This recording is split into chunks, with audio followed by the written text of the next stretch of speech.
Montana, 1887. The granite mountains do not care about you. They were here before your name meant anything. They will be here long after the paper with your name on it turns to dust. A boy stands at a rock wall in October wind, 16 years old, axe in his hand, going nowhere. His dog will not move. That is the thing. The dog, golden steady, 4 years old and trained to come when called, is pressed against the stone and will not move. Nose to the crack, ears forward, tail low and still. The boy calls him. Nothing. He calls again. Nothing. And from somewhere deep inside the mountain, from somewhere that has no right to be warm in October in Montana, in a winter that is already sharpening its edge, air. Warm air. Breathing out. Part 1. What Flint Wouldn't Leave. The wind came through Granite Pass in October like it had a personal grievance. Not the kind of wind that moves things, the kind that finds things. Every gap in the chinking, every loose board, every place you thought you'd sealed up tight the summer before. Reuben Calloway knew that wind the way you know a difficult neighbor. By sound. By the particular way it made the lard pail rattle on its hook at 3 in the morning. By the way it found the back of your neck, no matter which direction you turned. He was 16 that autumn. Not tall yet, but getting there. Quiet in the way that some boys are quiet, not because they have nothing to say, but because they've learned that watching first and talking second is usually the better order of things. The shelf of land his father had claimed 5 years ago sat between two granite ridges, 38 miles from the nearest town of any consequence. The town was called Garrison. It had a land office, a feed store, a blacksmith, and opinions. Mostly opinions.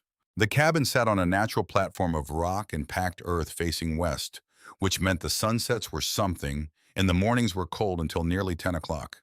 Gideon Calloway had built it himself in the summer of 1882, the year he filed the homestead claim using lodgepole pine he'd dragged 3 miles on a mule he'd borrowed from a man whose name he could no longer remember.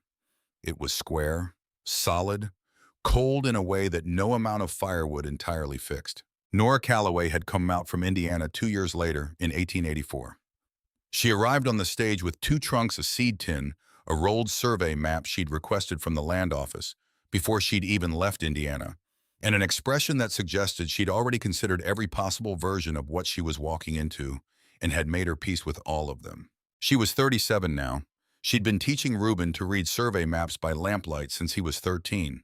Not because she had a plan, because it was something she could give him that didn't cost anything and didn't wear out. Reuben had learned. He remembered everything, actually. That was the thing about him that people sometimes mistook for slowness. The pausing, the looking twice. He wasn't slow, he was thorough. There's a difference. Not everyone knows it. The oats had failed again that year. Not completely, just enough. Just enough to make the arithmetic of winter uncomfortable when you laid it out on paper, which Gideon did every October at the kitchen table with a pencil worn down to a nub and an expression that Reuben had learned not to interrupt. 38 miles from Garrison, 2 years of thin harvests. The kitchen garden required hauling creek water 50 yards uphill through July and August. There was income from trapping from cured hides sold at the Garrison trading post from a standing arrangement with a rancher named Aldridge, who paid Gideon to repair fencing twice a year. Percy Aldridge was a decent man. He farmed 2 miles south on better ground. Good soil, good yield. He didn't mention this often. He didn't have to. The difference spoke for itself every time you rode past his place and saw the wheat standing straight and gold in September while the Callaway oats were already bent. Life on the shelf was not hard in the breaking kind of way. It was hard in the wearing kind of way, which is sometimes worse, because the wearing kind doesn't give you a single moment to point to. It just accumulates. Like weather. Like the particular weight of October mornings when the frost came early and the firewood pile looked smaller than you'd calculated. Reuben chopped wood every morning, an hour before breakfast, without being asked. He'd started doing it the winter after Tobias died, and he hadn't stopped since. Tobias, 2 years gone now, older brother, 19 when the pneumonia took him in the January of 1885, during a cold snap that lasted 11 days and dropped the temperature to places the thermometer on the porch wasn't made to measure. Reuben didn't talk about Tobias, not because he couldn't, because he didn't have the right words yet, and he'd rather say nothing than say something small about someone who wasn't small. What Tobias had left behind, aside from the particular silence of an empty upper bunk and a pair of boots that still sat by the door because no one had moved them, was a dog. Flint. Golden Retriever. 4 years old that autumn, which meant he'd been a puppy when Tobias found him half-starved wandering the creek bank, looking like something the season had misplaced. Tobias had brought him home in his coat, fed him from a tin spoon, named him for the color of his coat in certain light, the particular gold of River Flint when the water moved over it. When Tobias died, Flint had not left the foot of the bed for 4 days. On the 5th day, he'd walked across the cabin and put his head in Reuben's lap.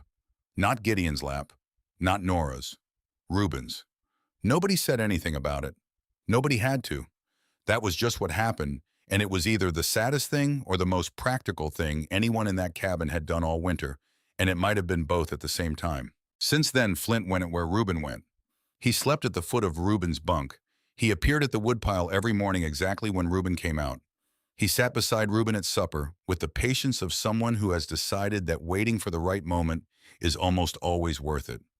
Tobias used to say something about Flint, a thing Reuben turned over in his head sometimes. When Flint stops and goes quiet, don't pull him away. He's paying attention to something you haven't noticed yet. Reuben had kept that, carefully, in a place he could find it again. It was a Saturday in October when it happened. Not dramatic, not announced, just a Saturday.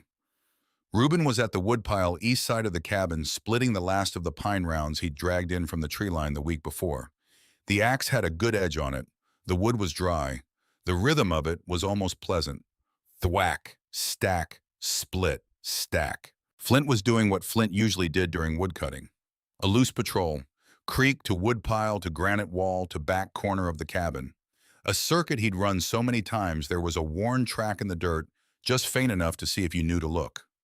Reuben didn't look up when the circuit stopped. Not right away. It was the silence that got him, the particular absence of the sound of Flint moving through dry grass. He looked up.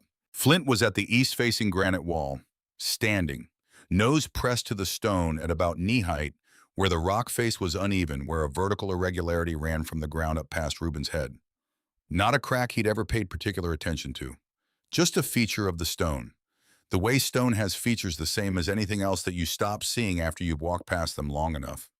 Flint was not moving. Reuben called him.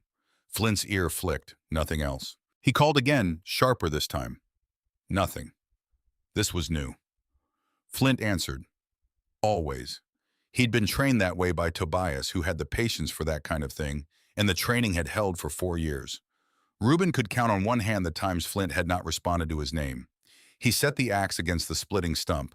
He walked to the wall. He crouched down beside Flint and looked at the place in the rock that Flint was looking at. The crack ran vertically from below his knee to well above his head. It was irregular, wider in the middle than at the top or bottom. Not wide enough to look like a door.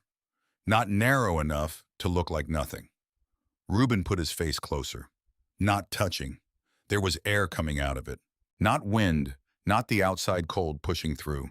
Something coming from the rock. Something that had no business being warm. Something that smelled of minerals and water.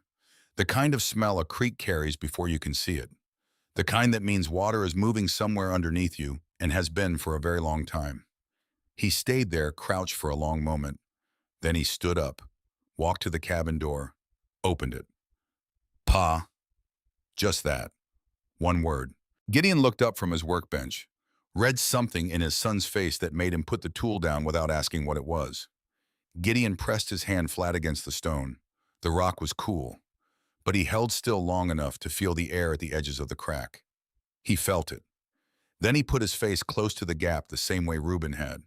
He breathed in, held it. He straightened up. Nora. He didn't turn around when he said it, just said it toward the wall. Nora came out from the cabin, wiping her hands on her apron. She walked to where they stood. She bent toward the crack without being told what to look for. She breathed. She straightened up. She looked at the gap with the exact expression she wore when she was working a problem she didn't have all the pieces to yet. Water, she said. Warm water. Flint had not moved. They stood there, the three of them, and the dog in front of a crack in a granite wall they had walked past for 3 years and never once stopped to examine. The wind came through the pass and pushed at their backs. The cold was present and real and had absolutely nothing to do with what was coming out of that rock face. Gideon said he'd go in and get the lantern. He went. And then the thing happened that Reuben could not entirely explain later, except by saying that Tobias had told him not to pull Flint away when Flint went still. Flint slipped through the crack. 1 second he was there, pressed against the stone. Then the gap was wide enough, barely, just barely, for a dog who knew how to flatten himself, and then the gap was empty, and the dark behind it was making a sound that wasn't nothing. Reuben looked at the crack, looked at the dark behind it. He went in. No thought before it. No weighing. Just in. He was broader through the shoulders than Flint, and the stone pressed against his chest and his back at the same time, and he turned sideways and moved hands flat against the rock on either side, the warm air thickening around him as he went deeper. 40 steps, or what felt like 40. He counted without meaning to. The first 20 were tight. He could feel his own heartbeat in the stone. He moved slowly and kept his breathing even, and tried not to think about how much rock was on top of him, which was not easy and maybe not useful. Then the passage bent left, slightly, just enough. And then it opened. Not all at once. The walls just stepped back, first to arm's width, then to the width of a door frame, then as Reuben came around the bend to something else entirely. He stopped. He was standing at the edge of a stone basin, perhaps 30 feet across at its widest. The ceiling, if you could call it a ceiling, was a series of fractured granite slabs stacked against each other at odd angles, and between those angles light came through, real light. Outside light, not lantern light, not full daylight either. Something in between, something that caught the moisture in the air and gave the whole space a faint luminosity, like the inside of a cloud when the sun is behind it. Flint was standing in the middle of the basin, tail going, ears up, looking at Reuben with an expression that if you were the kind of person who read expressions on dogs, you might have called satisfied. Along the eastern wall, perhaps 8 feet of stone wept steadily. Water running from a horizontal crack, thin and constant, down a stone face into a natural basin at the bottom. The basin was small, maybe 2 feet across, but the water was warm. Reuben could feel the warmth from where he stood. He walked to the wall, crouched, put his fingers in. Warm, not hot. Warm as creek water in midsummer. It was October. The temperature outside had not risen above 40 in 2 weeks. He heard Gideon come through the passage, the scrape of the lantern against stone. Then Nora. He heard her catch her breath at the bend when the space opened up. They came to stand beside him. Nobody said anything for a moment. The three of them looked at the water, at the walls, at the fractured ceiling and the light coming through it. At the floor, which was uneven granite with shallow depressions and one long flat stretch along the western curve that looked to anyone who had spent 3 years sleeping cold like something worth measuring. The air was mild, not the warmth of a fire, the steady ambient warmth of stone that had been holding heat for longer than anyone could reckon. Like standing inside something that was alive and didn't know it. Or maybe knew it perfectly well and just didn't feel the need to mention it. Gideon held the lantern up and looked at the ceiling, at the fissures, at the angles the light came through.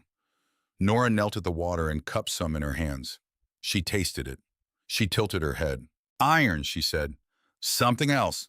Not unpleasant, just strong. Gideon tasted it. She was right. Flint had found a patch of green along the base of the eastern wall near the water seep, a low mat of small-leaf plant growing in the dark on mineral water and heat, growing where nothing had any particular right to grow. He was sniffing it, careful, interested. It's alive, Reuben said, to no one in particular. Some things, Nora said, find a way. It was on the second circuit of the basin when Reuben walked the perimeter with the lantern that he found it. Along the western wall, low, close to the ground where the stone had been worked at by water into a smooth face. He almost missed it. He would have missed it except the lantern light hit at a certain angle and the shadows in the carved lines went dark. He crouched down, not a word, not a date, not any alphabet he'd been taught. A circle, about the size of a plate, carved carefully, not quickly, 12 lines radiating out from its center. Beside it, a series of straight marks grouped in fours with a fifth across the way you count when you're keeping track of something over time. Beside that, a handprint. Someone had pressed their hand flat against the stone and traced around it. Deliberately. The way you leave a mark when you want someone to know you were there. Not a name, just a hand. Here, present, once. Reuben looked at it for a long time. He called his father over quietly. Gideon crouched beside him, held the lantern close, said nothing. Someone was here before us, Reuben said. Before the survey, before the claim. Gideon said it slow, working it out as he said it. Long before. Who? Gideon looked at the handprint. I don't know. Should we? Don't mention it outside this room. Gideon said it quiet, not harsh, just certain. Not yet, not until we understand what we're looking at. Nora had come to stand behind them. She looked at the handprint for longer than either of them. She didn't say anything, she just looked. And Reuben watched her look, and he noticed the way he noticed things that she looked at it, the way she looked at maps. Not with wonder, with recognition, like she already knew what kind of thing this was, like she just needed to see it to confirm it. They stayed an hour that first morning. Gideon walked the perimeter twice, measuring in paces, pressing his hands to the walls, looking up at the fissured light. Nora sat on the long, flat stretch of floor along the western wall and was quiet in a way she almost never was outside, where the wind gave her no choice but to be moving or fighting the impulse to move. Reuben stood in the column of indirect light and felt it on his face. Flint stayed close to the eastern wall, near the seep. He'd stretched out on the stone with his nose pointed toward the warm water, and he was breathing in a way that suggested complete and total contentment, which was something Reuben had not seen from him in a long time. Not since Tobias. Reuben did not say that. He just knew it, kept it in the careful place. When they came out of the crack and back into the October morning, the wind had not relented and the temperature had dropped. The gray sky pressed down on the granite ridges. The shelf of land looked as it always looked, thin-soiled, wind-scoured, stubbornly ungenerous. Gideon turned and looked at the crack in the granite wall. It's ours, he said. Not a claim. More like a recognition. Like he was saying, I see you to something that had been waiting to be seen. The work began on a Monday. Because Gideon Calloway was not a man who let wonder sit idle when there was still good daylight and a solid back to put to use. The first task was air and light. He spent 2 days on the upper granite face with a cold chisel and a hammer, following the fissures that already ran through the stone, finding the ones that could be widened without compromising the rock above. He worked a 1/4 inch at a time. He checked below between each strike. Nora stood in the basin with the lantern, watching the ceiling, calling up when the stone moved in ways she didn't like. After the second day's work, a column of light came through that hadn't been there before, thin as a hand's width, falling straight to the basin floor, moving across the stone as the sun moved overhead. Reuben stood in it and said it felt like standing in a warm room with a window open, which was by any reasonable accounting exactly what it was. Nora addressed the seep wall next. She spent 3 mornings with a length of river clay she'd packed in by bucket, through the passage. 3 buckets, 1 trip each. No complaint about the weight, building up a small channel along the stone lip, redirecting the water's path. By the 3rd morning, she had it running in a controlled line along the eastern wall, pooling in the natural basin rather than losing itself to the lower crack in the floor. The pool was never more than 8 inches deep, but it held. It was warm. It was clean enough for washing. Reuben built the shelves. He'd cut the pine weeks earlier and left it drying in the cabin rafters. He carried it through the passage in sections short enough to manage the bend, which meant planning each cut with the passage's particular geometry in mind. He'd measured the passage once at the bend, noted the tightest point, then gone back and remeasured because the first measurement felt approximate, and approximate was not how he'd been taught to build things. He measured 3 times before he cut anything. Nora had taught him that. Not by saying it, by doing it, every time. The frames went up against the northern wall. Rough pine, level enough, not beautiful, solid. He fit the boards in place and pressed them with his hands, and they did not move. By the end of October, those shelves held root vegetables, dried herbs, 2 crocks of preserved beans, a tin of rendered lard, and the full winter's supply of dried meat that had previously sat in the cabin and smelled like everything else the cabin smelled like. The sleeping platform was Gideon's idea and Nora's execution. He said he wanted to put bedding somewhere above the cold floor. She figured out exactly where against the western wall the stone was warmest and most consistent, built a low platform from split planks set on pine legs to keep the bedding off the stone, and hung a curtain from a bent wire rod to screen it off from the rest of the basin. She put their good quilts in it, The ones her mother had made in Indiana and sent out 2 years after Nora arrived like a delayed apology for the distance, and a folded sheepskin for Reuben. The first night they slept in the basin, Flint circled the platform twice, went to the western corner, where the stone was warmest, turned 3 times and lay down. He was asleep before Reuben had finished making his bed. Nora lay in the dark listening to the seep. "It sounds like rain," she said very quietly, "without any of the trouble rain usually brings." Gideon said that was about right. There was one more thing Nora did that she didn't tell them about. In October, she'd brought in her seed tin from the cabin. Kitchen herb seeds she'd been saving. She'd planned to start them in the cabin window come February. Instead, on an impulse she didn't explain to herself or anyone else, she pressed a handful of seeds into the damp clay she'd built up along the seep wall. The soil there was dark and mineral-rich. The warmth was constant.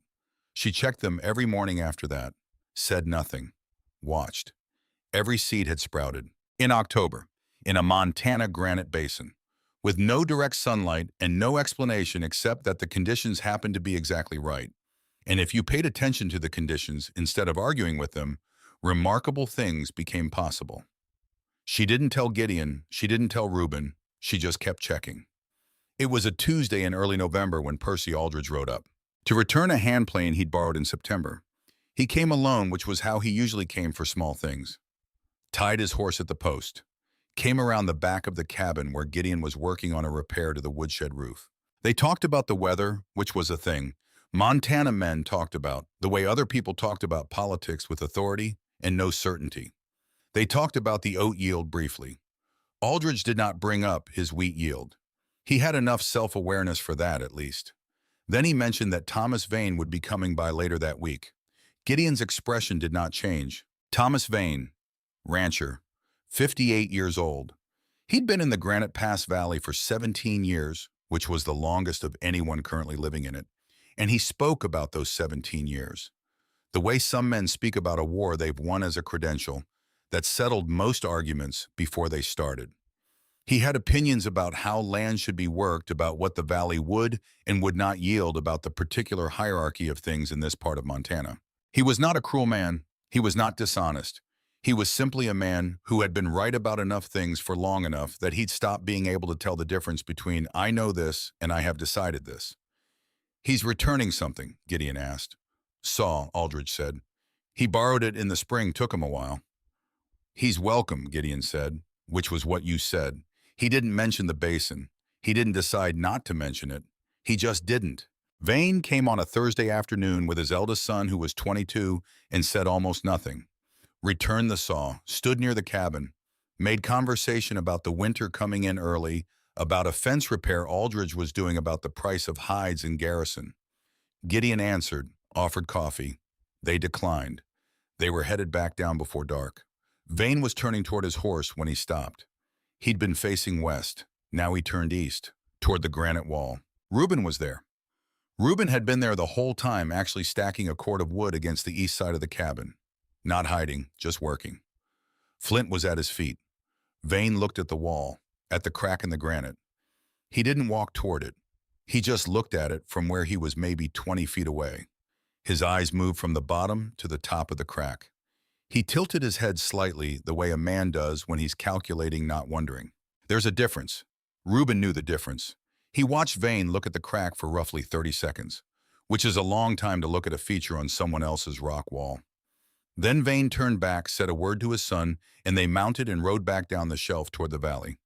He hadn't asked about it, hadn't said "what's that," hadn't shown any particular expression, just looked and left. Reuben stood at the woodpile until the sound of the horses faded. Flint was sitting at his feet, watching the same direction. That evening after supper, Reuben said it at the table plain. "Mr. Vane looked at the crack in the wall today. He looked at it a long time." Gideon didn't answer immediately. "He didn't say anything?" Nora asked. "No." Another silence. "He wasn't curious," Reuben said.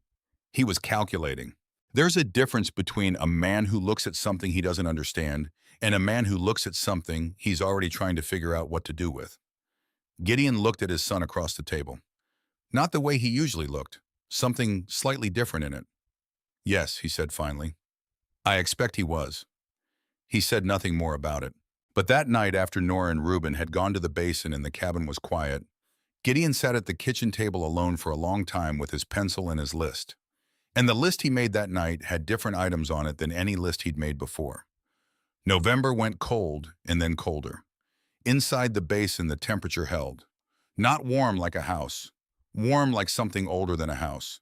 The way a cave holds the memory of summer even when the ground above it is frozen solid. Flint had claimed the western corner definitively, his fur against the warm stone, his tail going sometimes while he slept, which was a thing Reuben noticed in the mornings, the small private happiness of a dog working through a good dream. He thought about Tobias, not with the ragged feeling, with something quieter, something more like you would have wanted to be here for this, which wasn't grief exactly, or maybe it was, the kind that lives alongside the ordinary days instead of interrupting them. Tobias had found Flint. Tobias had brought him home in his coat. Tobias had taught him to stop and pay attention when Flint stopped and paid attention. And Flint had done what he'd done on that October morning, had stood at the wall and refused to leave, had led them into the crack and through the passage and into that warm, mineral-smelling, light-filtered space that had been sitting inside a granite ridge for longer than anyone alive could account for. Reuben pulled his blanket up in the dark of the basin and listened to the seep, that small, continuous sound, like rain without the trouble, like something keeping a promise it had never needed to announce. Flint shifted in his corner, exhaled. The stone held its warmth around them. It had held it for a very long time.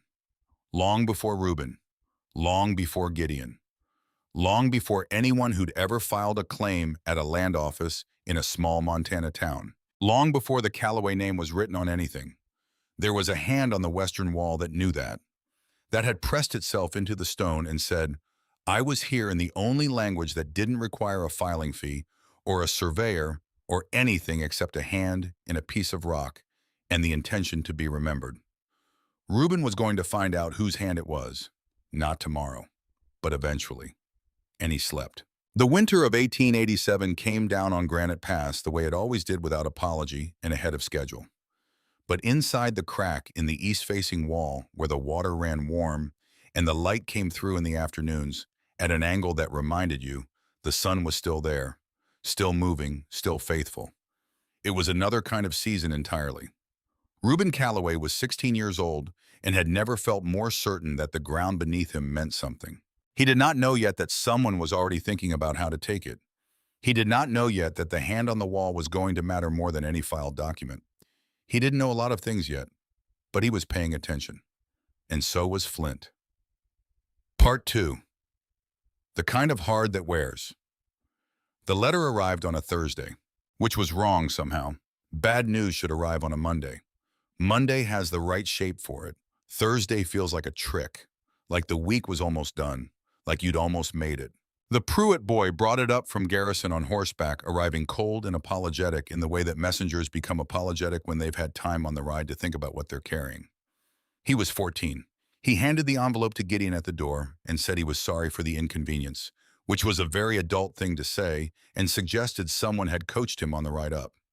Gideon thanked him, fed him a bowl of stew, sent him back with nothing written in reply, because he needed to read it first, then read it again, then sit with it for a while before he said anything at all.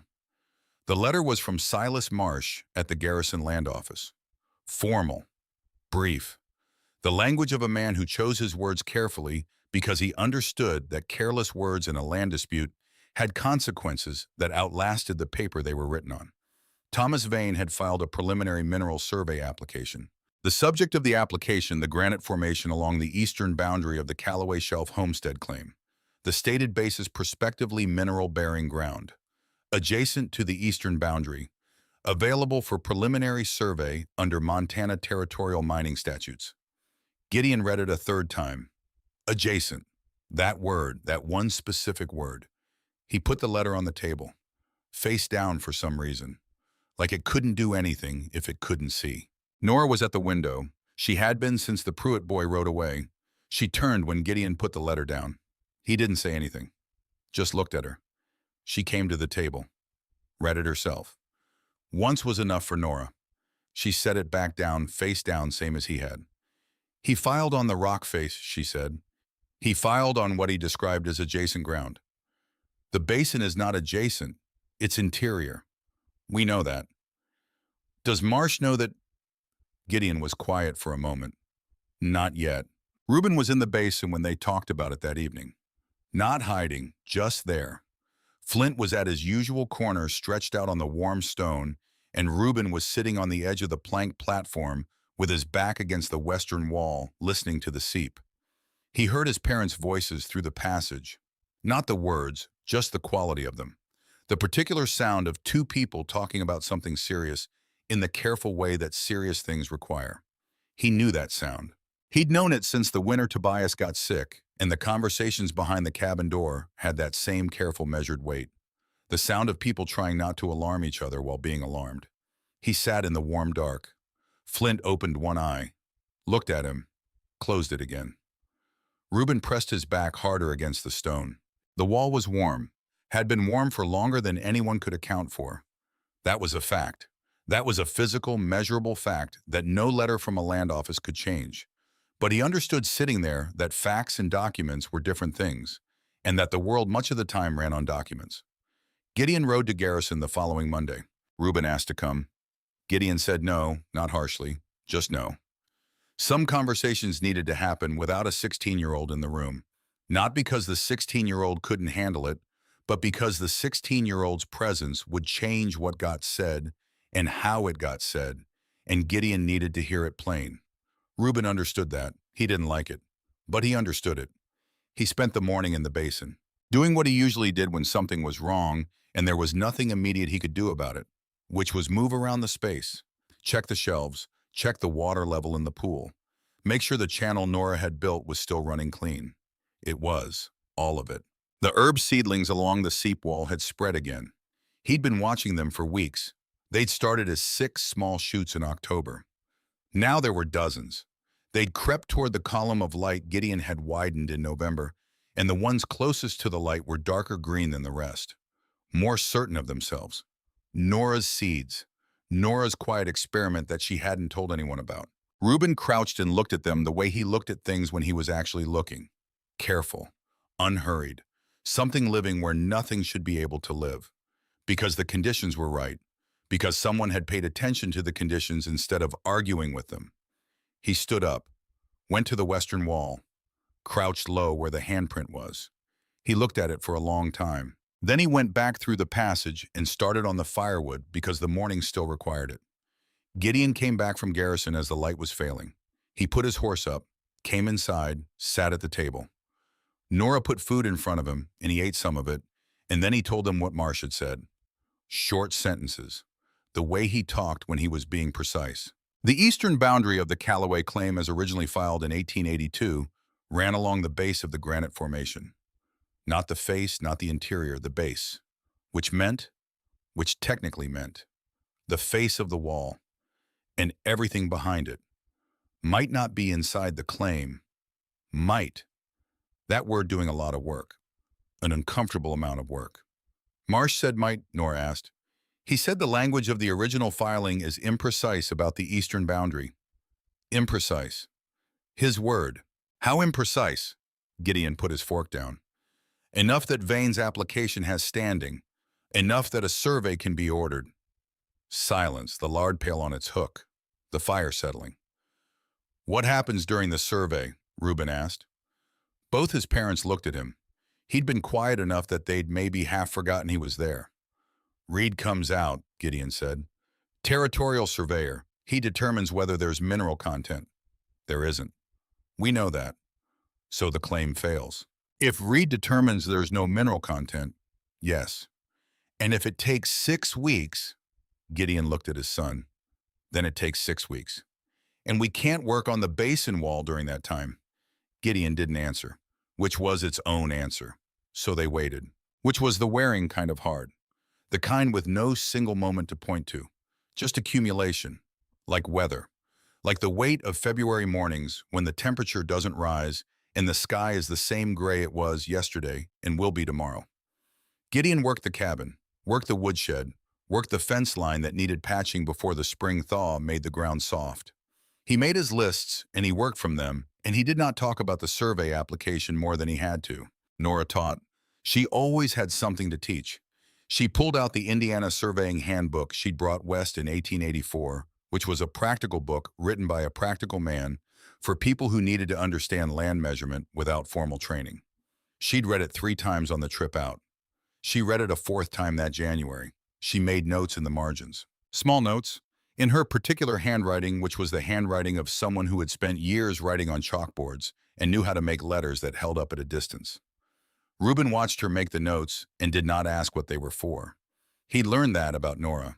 She didn't explain until she was ready, and she wasn't ready until she was certain, and she wasn't certain until she'd done the arithmetic at least 3 times. So he waited, and he spent time in the basin. It was Flint who found the box. Not dramatically, not with barking or excitement, just the way Flint found things by stopping, by going still, by refusing to be moved. A Tuesday morning in late January, Reuben was in the basin adjusting the lower shelf, which had developed a slight lean from the uneven weight of the root vegetable crocks. He was fitting a shim under the left rear leg. Small work, the kind that needed patience more than skill. Flint was doing his usual inspection circuit. North wall, eastern seep wall, south corner, west corner, under the platform. And then, not moving. Reuben looked up. Flint was pressed against the base of the western wall. Nose down, focused on the area under the lowest shelf, the one closest to the ground, which sat maybe 6 inches above the stone floor. Reuben waited. Flint did not move. He set the shim down, crossed the basin, crouched. In the gap between the shelf and the stone floor in the back corner, where the shelf met the wall, a darkness that was a different shape than shadow. He got his lantern, got down on his hands and knees. There was a recess in the stone, natural. An irregular depression in the granite roughly the size of a bread loaf set back into the base of the wall about 8 inches. The kind of thing you'd never see unless you were looking at floor level with a light behind you. Inside the recess, a tin box, small, maybe 8 inches long, 5 inches wide. The kind of tin that had once held something practical, tobacco perhaps, or hard candy, and had been repurposed for something else. The lid was fitted tight. The metal was dark with age and the particular rust that comes from years of damp without immersion. Not rotted, not collapsed, just old. Old in the way the handprint was old. Reuben sat back on his heels and looked at it for a moment without touching it. Flint put his nose against it, sniffed, sat back. Told you that look said, more or less. Reuben picked it up. It was lighter than he expected. He carried it to the flat stone section near the water pool, where the light from the upper fissures was best in the morning. Sat down, put it in his lap. The lid required pressure, patient pressure. He worked the edge with his thumbnail carefully, not forcing. It gave with a sound that was barely a sound, a small exhale, like something that had been waiting a long time to breathe. Inside, 2 things. The first was a piece of paper, folded twice.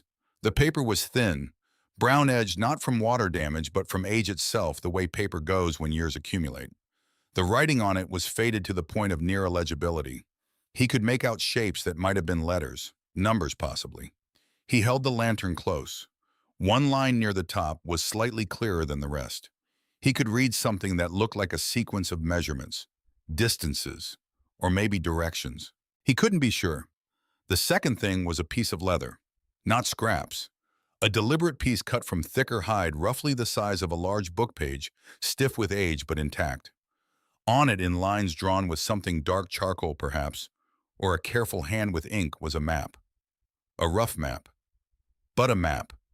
A map that Reuben recognized. Because on it, there was a shape that matched the shape of this basin. And there was a line that matched the passage. And there were 4 marks, corner marks, placed not at the base of the granite formation, but at the corners of it. At the corners, which was different, significantly different. Reuben sat very still. The seep ran its quiet note. Flint settled beside him, chin on Reuben's knee.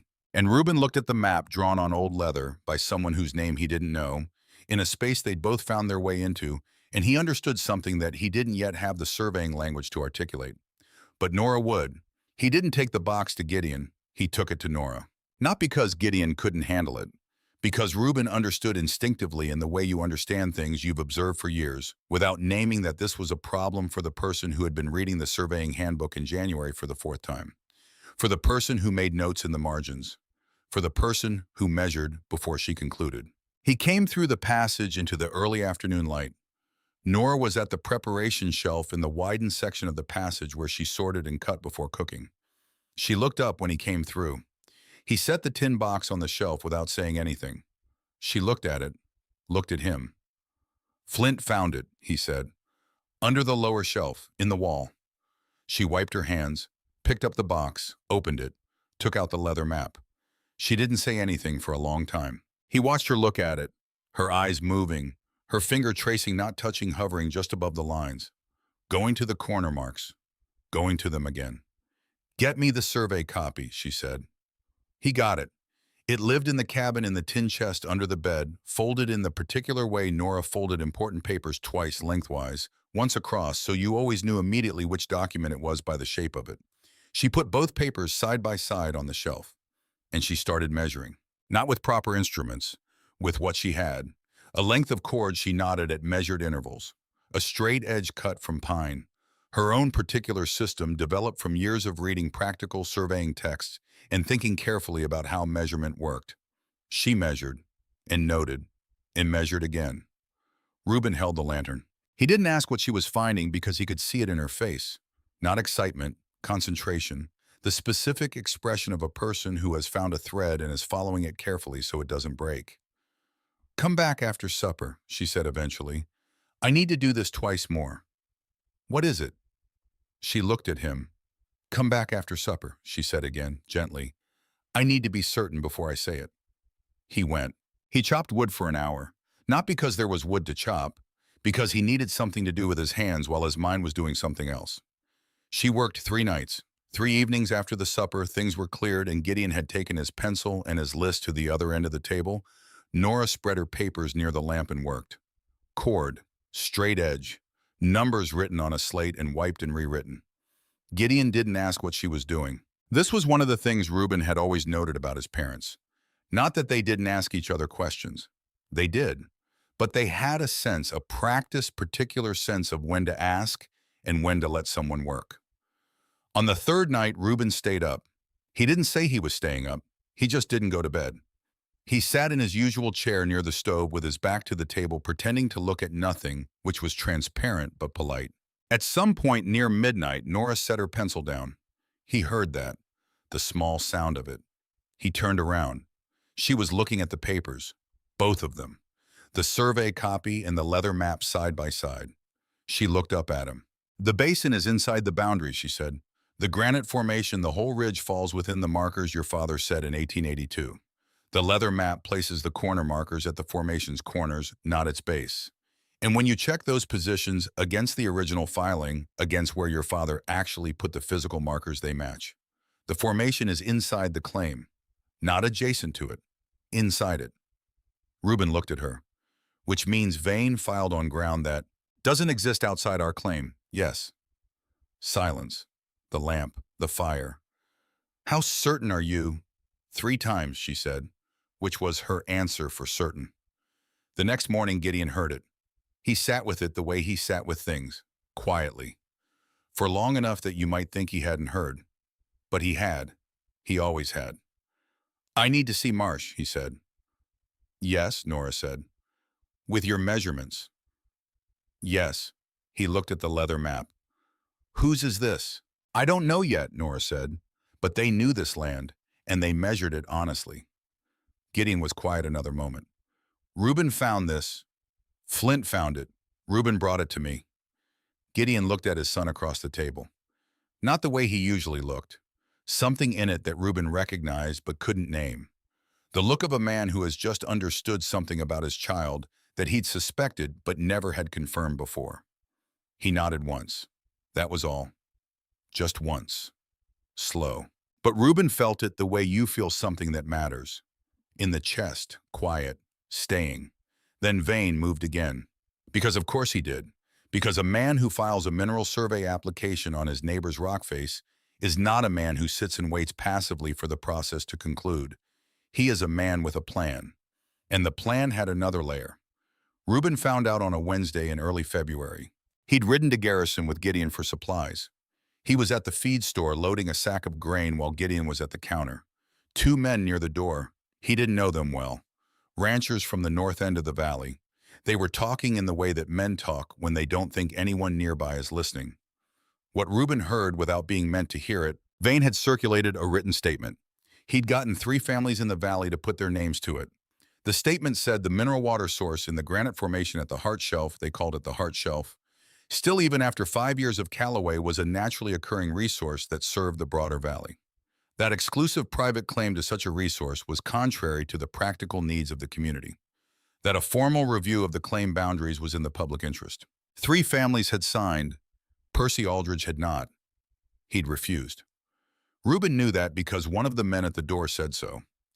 Aldridge wouldn't put his name to it, one said, and the other one shrugged, in the way that suggested he thought Aldridge's refusal was unfortunate, but not surprising. Reuben finished loading the grain. He didn't say anything to Gideon until they were outside, and the horses were loaded and the town was behind them, and there was nothing but open road, and the particular silence of a ride home that neither person is looking forward to ending. Then he said it. Plain, everything he'd heard. Gideon rode without speaking for a while. Aldridge didn't sign, Reuben said. No. That's something. Gideon thought about it. Aldridge is a good man. Reuben looked at the road, but he didn't say anything against it either. Gideon rode another 100 yards. No, he said. He didn't. Another long silence. Pa. Yeah. Is a good man who stays quiet, is that the same as being on our side? Gideon didn't answer right away, which meant he was taking the question seriously, which meant he thought it deserved a real answer and not a convenient one. A good man and a man who stands beside you, he said finally. Those aren't always the same thing. Reuben looked at the road. Kept that one. In the careful place where he kept the things that mattered and hadn't finished teaching him yet. That evening Reuben sat in the basin alone, Flint beside him, the seep running its note. He was thinking about the signed statement, about 3 names on a piece of paper, about the basin and the warm water and the herb seedlings and the 2 columns of afternoon light that fell on the stone floor now that Gideon had widened the upper fissures, about the tin box in the recess, about the hand on the wall. Vane had been in this valley 17 years. He'd decided a long time ago what this valley would and would not yield, what the shelfland would and would not produce, what the Callaway family was and was not likely to find. And then the Callaway family had found this. Reuben thought about that, about how a man like Vane would hold that, like something stuck sideways, not fitting where it was supposed to fit. It wasn't just about the mineral rights. It wasn't about water. It was about the particular injury of being wrong when you've spent 17 years being right. That kind of wrong doesn't make a man back down. It makes a man dig in. He heard the seep, felt the warmth of the stone at his back. Flint shifted and exhaled and pressed closer. Outside February, Montana was doing what February Montana did. Indifferent. Complete. The temperature at the cabin had not risen above 15 degrees in 11 days. In here, warmth steady as a heartbeat. Living plants along the eastern wall. The column of light that moved across the floor in the afternoons like a slow, faithful clock. This is real, Reuben thought. Everything here is real. But real and documented were different things. He'd learned that this month, in the hardest, most wearing kind of way. Nora found something else in the margins of the leather map. She'd been studying it for days, not telling anyone until she was sure. On the lower right corner of the leather piece so small that it looked like damage at first, like a crack in the hide, was a symbol. Not the same as the wall carvings, but related. A circle with lines radiating from it, like the one on the wall but smaller. Beside it, 2 marks that might have been initials or might have been something else entirely. She showed Reuben on a Friday afternoon. He looked at it under the lantern. The same, he said, like the wall. Similar, same person, or the same tradition, the same way of marking a place. To say they were here, to say they knew this place. She looked at him. There's a difference. He thought about that. To be here was one thing. To know a place, to understand its warmth, its water, its particular quality of light in the afternoon. To measure it, to leave a map so that the measurement would survive you. That was different. We should tell Marsh, he said, about the map, about the corner positions. Your father is taking my calculations to Marsh on Monday. And the leather map? She was quiet a moment. Yes, she said. The map goes too. Marsh should see it, all of it. Even if we don't know whose it is. Even if. The measurements are honest. The corner positions are verifiable. That's what matters to Marsh. Reuben looked at the map, at the small circle with its radiating lines, at the two marks that might have been initials, at the basin shape drawn by an unknown hand in a space they'd both found their way into. Someone had mapped this honestly, had known where the edges were, had set down the truth in a way that lasted. And then they'd left, and left the map. And Flint had found it, because Flint paid attention to things that the rest of them walked past. Because Tobias had known that about him and had said so. Once, in passing, the way you say things you don't know someone is memorizing. Reuben pressed his hand flat against the stone of the western wall. Not over the carved handprint, just beside it, his palm against the warm granite. The stone held its warmth, gave it back. It had been giving it back for a very long time. He pulled his hand away. Monday, he said. Monday, Nora agreed. Outside, the February wind found every gap in the chinking and every loose board, in every place you thought you'd sealed up tight. But in the basin, the seep ran steady. The herbs grew toward the light. Flint slept in his warm corner, and the stone held its warmth. And Reuben Calloway understood something that took most people considerably longer to learn. That the world runs on documents, yes, but someone has to do the honest measuring first. And sometimes, not always, but sometimes the truth has been sitting in a tin box in a recess in the stone for decades, waiting for exactly the right moment. His mother had done the arithmetic. His father was going to Garrison on Monday. And the survey was scheduled for the 5th of March. Whatever Vane was planning, whatever that statement with 3 names on it was supposed to accomplish, whatever angle he was going to find next. They had the map, they had the measurements, they had the corner positions, and they had the truth, which had been here longer than any of them and was not going anywhere. Reuben was going to be there on March 5th. He didn't ask permission yet. He already knew he'd ask. And he already knew, in the quiet, certain way, he knew things that Gideon would say yes. Because Gideon had looked at him across the table after Nora explained the map. And something in that look had shifted slightly, permanently. The way ground shifts after a hard freeze, settles into a new arrangement, and holds. Part 3. What the paper finally says. March came in cold and clear. The kind of clear that Montana does in early spring when the sky has no clouds and no intention of getting any. Blue all the way down to the ridgeline. Hard light on everything. The snow on the upper granite faces bright enough to make you squint before you'd even had your coffee. March 5th, the day Reuben had been counting toward since January. He was up before anyone, before Gideon, before Nora.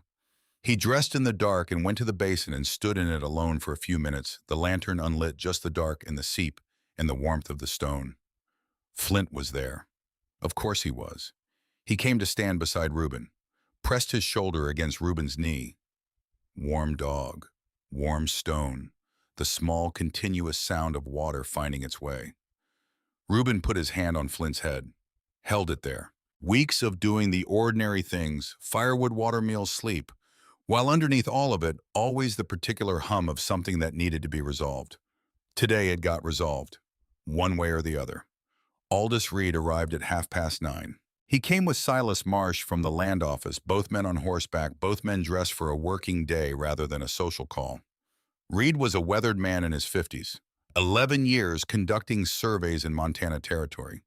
He had the look of someone who had seen most kinds of land dispute and had long since stopped being surprised by any of them. He carried a leather case, inside it measuring chains, a compass, a field notebook with a red cover. He did not say much when he arrived, introduced himself to Gideon, shook hands with Nora, looked at Reuben for a moment with the assessing look of a professional accustomed to reading situations quickly. His eyes went to Flint, then to the granite wall, then back to his notebook. Reuben had asked to come the night before, at supper. He'd said it plain the way Gideon had taught him to say things that mattered. "I want to be there." Gideon had looked at Nora. Nora had looked at Reuben. All right, Gideon had said, that was all. Just all right. But it meant something. It meant you've earned a place in this. And Reuben knew it. Vane was already there when they walked out to the wall, which was something. He was standing at what he'd decided was the boundary line. On his side of it, 20 yards from the granite face on the open shelf of land that no one disputed belonged to anyone but the Callaways.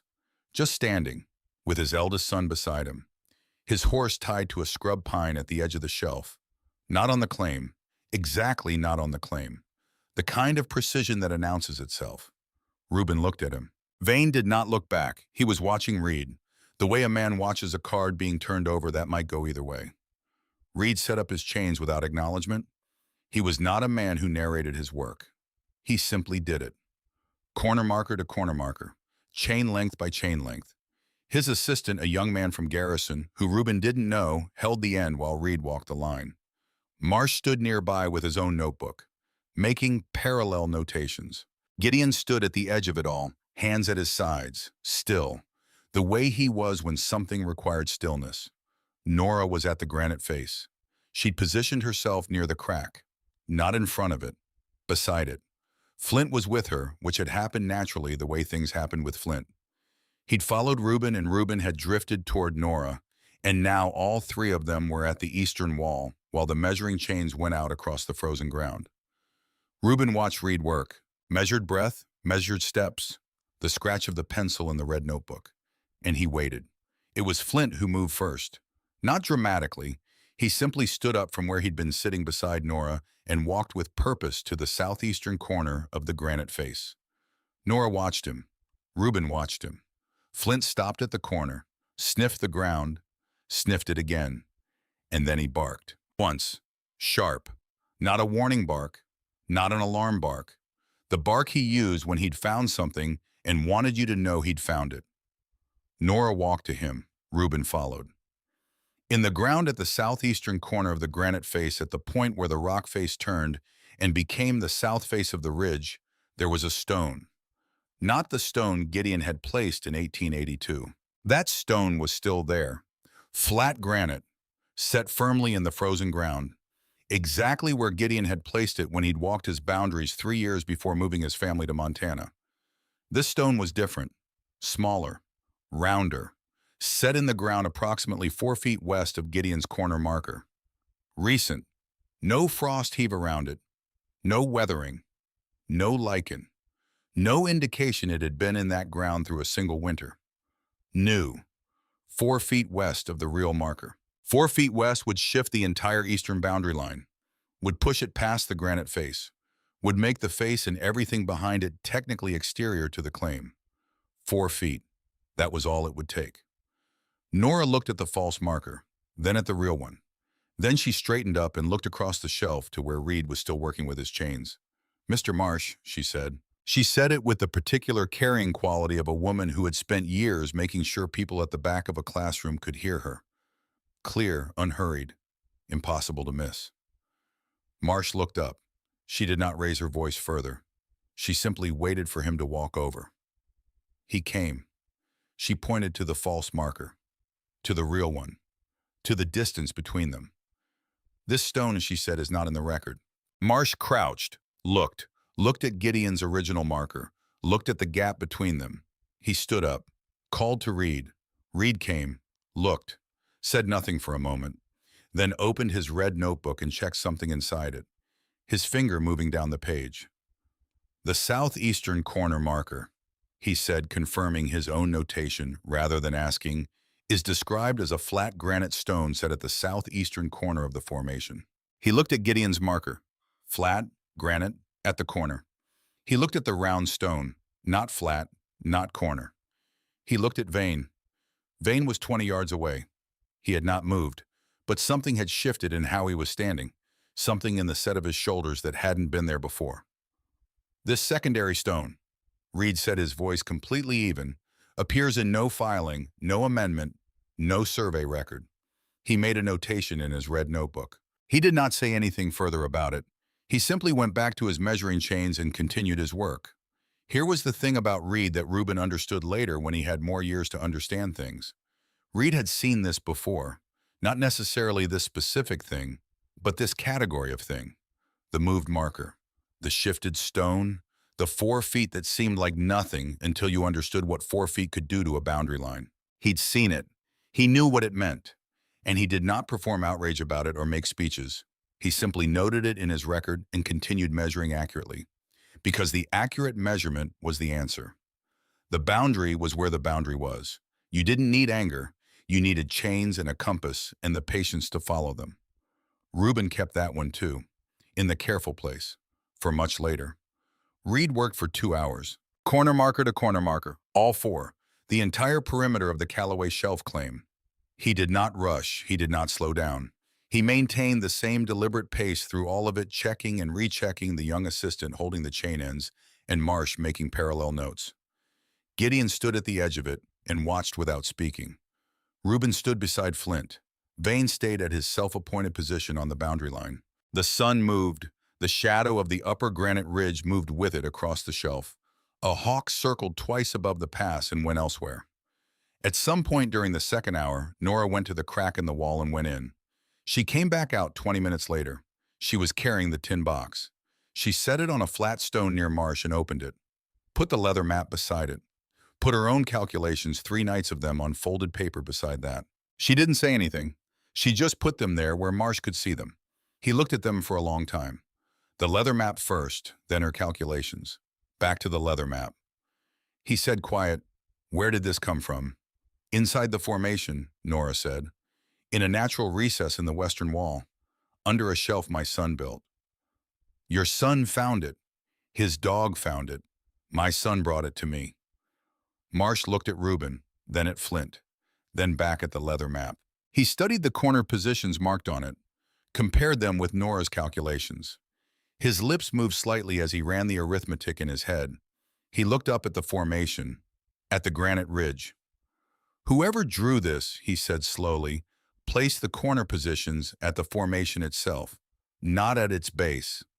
"Yes," Nora said, "and your calculations match those positions and match the physical locations of my husband's 1882 markers, all 4 corners." Marsh looked at his own records. He was quiet for a long time. "The formation," he said, "is inside the claim, not adjacent." "Yes. Which means there is no exterior ground available for a mineral survey, as Vane described. That's what the measurements show, 3 times. Marsh looked at the leather map one more time, at the small symbols in the corner, the radiating circle, the 2 marks beside it. "Do you know who made this?" he asked. "No," Nora said. "But they knew this land. They measured it honestly, and they left the measurement here." Marsh was quiet. He folded his hands, and he nodded. Reed finished at 12:30. He walked the full perimeter one final time without his chains, just walking it, hands in his coat pockets looking at each corner marker in sequence. When he got to the southeastern corner, he looked at Gideon's flat stone, then at the round stone 4 feet west of it. He made one more note in his red book. Then he came to stand near the crack in the granite face. He looked at it. "This goes in," he said. 40 feet, Gideon said. 40 paces, then it opens. Reed looked at his notebook, back at the crack, back at the notebook. "The formation," he said, his voice carrying across the shelf in the cold, clear morning air. Carrying because he intended it to. "From corner marker to corner marker, as originally filed in 1882. Lies entirely within the boundaries of the Callaway homestead claim." He paused. "Let that settle. There is no ground exterior to that claim available for a mineral survey as described in the Vane application." He looked at the round stone.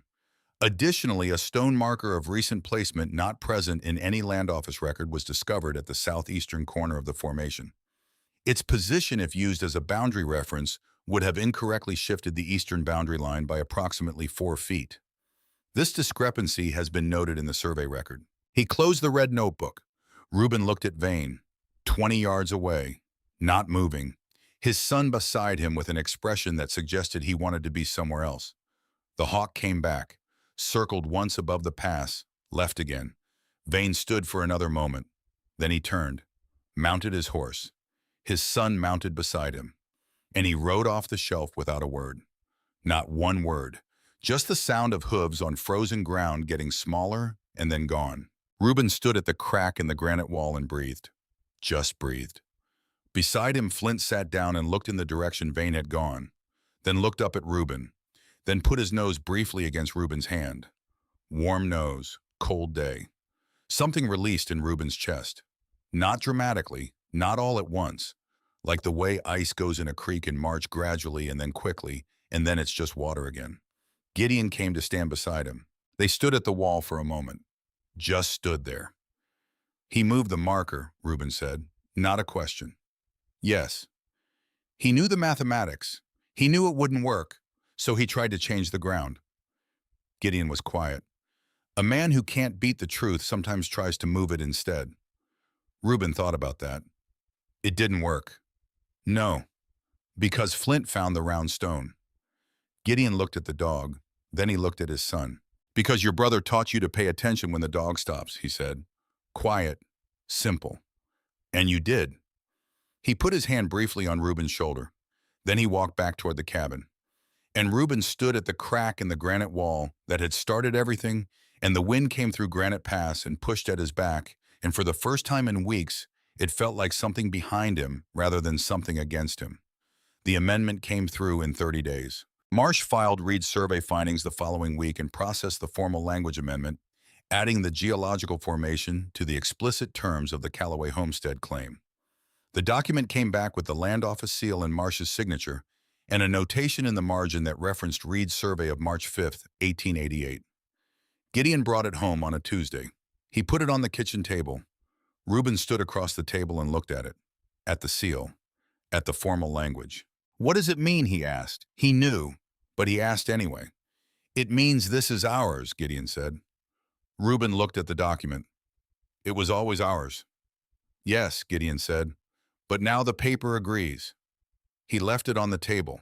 He'd meant to put it in the tin chest under the bed with the other important papers. He kept not doing it, because it was good to see it there, on the table, with the seal. Some things deserve to be seen for a while. That evening, Nora carried the tin box back to the basin. She went to the western wall, to the shelf Reuben had built, the lower one that sat 6 inches above the stone floor. She crouched down, felt for the recess, found it, put the tin box back, exactly where Flint had found it. She stood up.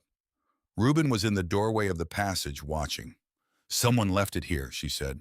It did what it needed to do. It should stay here. He looked at the shelf, at the recess behind it, invisible from standing height. The handprint is still there, he said. On the wall. Yes. It'll always be there. Yes. She looked at him. Some marks outlast everything. That night, for the first time since October, Reuben asked about Tobias. Not the way he'd always not asked. Not around it. Through it. He and Nora were sitting beside the water pool in the basin, the lantern between them burning low. Flint stretched out with his head on Nora's knee. The seep ran its steady note. The stone held its warmth around them. Tell me about him, Reuben said. Not about how he died, about who he was. Nora looked at him. A long moment. He was patient, she said. Like you, but louder about it. A small smile. He would have taken an hour to explain something you'd figure out in 10 minutes and stayed quiet about. That sounds aggravating. It was. He meant well. He found Flint. He found Flint. She looked at the dog. He came home with that half-starved puppy in his coat and said very seriously, very Tobias, this dog has a good eye. He just needs someone to trust. Reuben looked at Flint. He was right. He usually was, just slow to get there. Reuben was quiet for a moment. The seep, the warmth, Flint breathing slow and even on Nora's knee. I didn't talk about him, he said. Not once, not in 2 years. I know. I didn't have the right words. Do you now? He thought about it, really thought about it. Not exactly, but I think I understand something now that I didn't before. He pressed his hand flat against the stone beside him. Warm, constant. He left something, not just Flint. He left a way of paying attention, and I used it, and it mattered. Nora put her hand over his on the stone, said nothing, which was the right thing. Spring came slow, and then all at once the way Montana spring always did. April, the snow retreating up the ridges, the creek running loud with melt, the shelf land showing its thin soil again, the oat grass pushing up through ground that hadn't quite softened enough to deserve it. Inside the basin, a different April entirely. Nora's herbs along the eastern wall had expanded through the winter and into spring, covering nearly 15 feet of the seep wall, the growth closest to the light column darker and more vigorous than the rest. She'd added onion starts in February nestled into the mineral clay she'd built up along the channel, and 3 tomato plants. She'd started them as seedlings in the cabin window in March in small clay pots, nursing them with the particular patience of a woman who had tried and failed to grow tomatoes on the shelf for 3 years running. The shelf was too cold, the season too short, the nights too harsh even in midsummer. She transferred them to the basin in early April, to the eastern wall near the seep where the warmth was most consistent and the mineral water ran close enough to reach. She told no one she was doing it, just did it, the way she did most things that mattered. Gideon widened the upper fissures again in April. Better technique this time. He'd thought about it all winter, about what he'd done wrong the first time, about how to follow the natural lines of the stone rather than forcing them. He spent 4 days on the upper face working in short sessions so his arms didn't tire and his precision didn't slip. When he was done, the column of light that fell to the basin floor had become 2 columns, 2 distinct pillars of afternoon light, moving across the stone floor as the sun moved, converging, separating. The basin full of a quality of illumination that you couldn't quite name because it wasn't like anything you saw outside. Visitors said this, always the ones who came through the passage and stood in the basin and looked up. Percy Aldridge came in May with his wife and their youngest daughter. He'd asked, which was different from before. He'd ridden up and asked Gideon directly if they might come and see. Gideon said yes. Aldridge stood in the basin for a long time. He went to the eastern wall and looked at the tomato plants, at the herbs, at the water running in Nora's channel, at the shelves of stored food along the northern wall. He shook his head slowly. "You know what this valley's been saying about your shelf for years," he said to Gideon. "I know what it's been saying. It was wrong." "It was looking at the surface," Gideon said. "The surface was what it was." Aldridge looked at the 2 columns of light, at Flint sleeping in his corner, at Reuben sitting on the edge of the sleeping platform, cleaning a piece of harness, listening without appearing to listen. "I should have said something," Aldridge said. "When Vane was going around with that statement, I should have said something out loud." Gideon was quiet. "I'm saying it now," Aldridge said. "Late, but I'm saying it." Gideon looked at him. "It counts," he said. "Late still counts." Aldridge nodded slowly. He looked around the basin one more time at the light, at the living plants, at the warm pool of mineral water, and something settled in his expression. The particular look of a man who has understood something he should have understood sooner and has decided not to waste any more time not understanding it. He didn't say anything else about it. He didn't need to. On a warm afternoon in late June, Aldridge came by again. Not for a visit. He came to return a tool he'd borrowed, same as he always did for small things.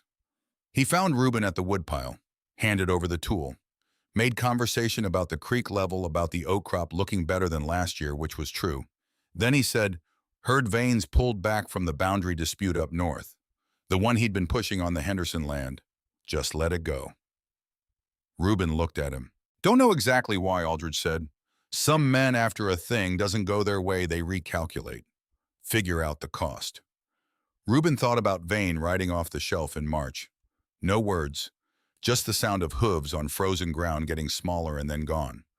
Or, Reuben said, some things just don't survive being wrong in front of a surveyor. Aldridge looked at him for a moment with an expression that was almost a smile.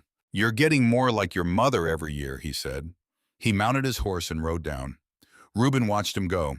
Then he picked up the axe and went back to work. July came in warm, a warm evening in the middle of it, late enough that the light was going gold. Reuben was sitting at the edge of the stone pool in the basin, the 2 afternoon light columns having merged into a single pillar of amber moving slow across the floor. Flint was beside him, shoulder pressing warm against his leg.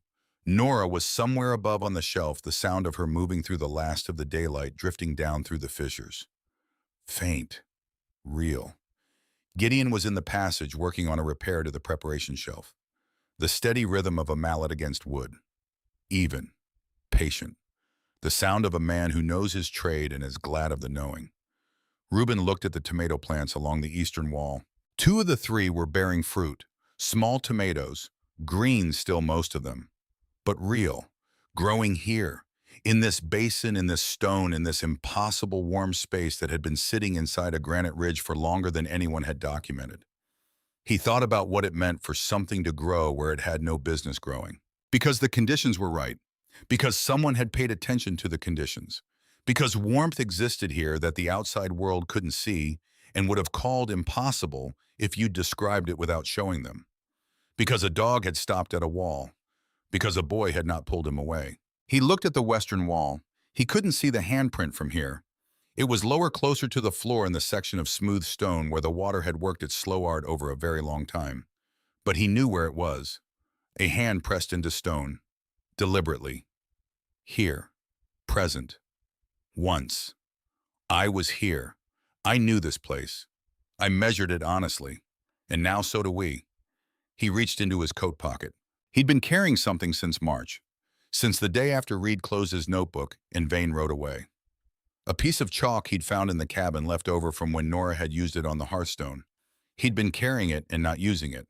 Tonight felt like the right time.